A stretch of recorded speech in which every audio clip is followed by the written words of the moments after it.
Bonjour, nous sommes aujourd'hui le 3 décembre et nous allons rentrer dans le vif du sujet.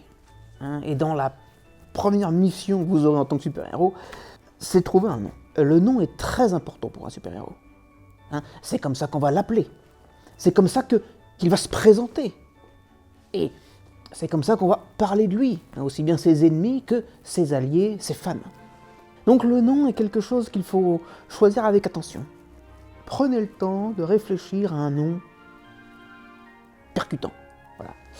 On veut à la fois quelque chose qui soit stylé, qui impose quand même un petit peu, voilà, un peu badass, et qui soit assez court pour être facilement retenu, et évidemment en rapport avec votre pouvoir ou votre façon d'être de super-héros.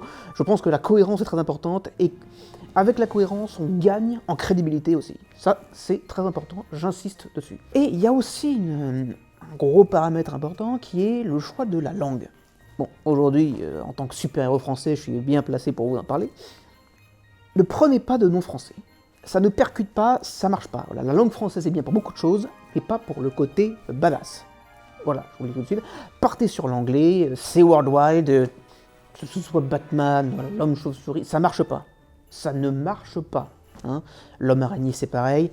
Ça marche pas. L'autre jour, je traînais comme ça un petit peu, je me renseignais un petit peu sur les super-héros français, tout ça, et je suis tombé sur le premier super-héros qui avait été inventé au début des années 1900 par Jean Delahaye, il me semble. Son super-pouvoir, voir la nuit. Alors là, vous vous dites, ça peut être intéressant. Donc on se demande, voilà, qui est ce super-héros, Eh bien, c'est le Nyctalope. Le Nyctalope. Alors, je sais très bien ce que veut dire le mot Nyctalope. Littéralement, voilà, la nyctalopie, c'est la capacité à voir dans le noir, donc jusque-là, la cohérence à respecter. Par contre, Nyctalope, c'est pas possible. Non, mais enfin, on dirait que les mecs ont fait exprès, non? C'est Nyctalope. Non, enfin, je veux dire, il faut réfléchir juste un petit peu, mais pas grand-chose, juste essayer de déjà le dire à voix haute.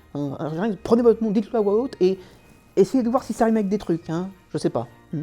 Salope, par exemple, enfin, ça peut vite devenir un handicap. Donc, faites-moi plaisir, choisissez un nom anglais, un truc court, qui marche bien. Voilà, on respecte les bases, c'est plus simple, c'est plus sûr. Vous ferez preuve d'originalité sur d'autres choses.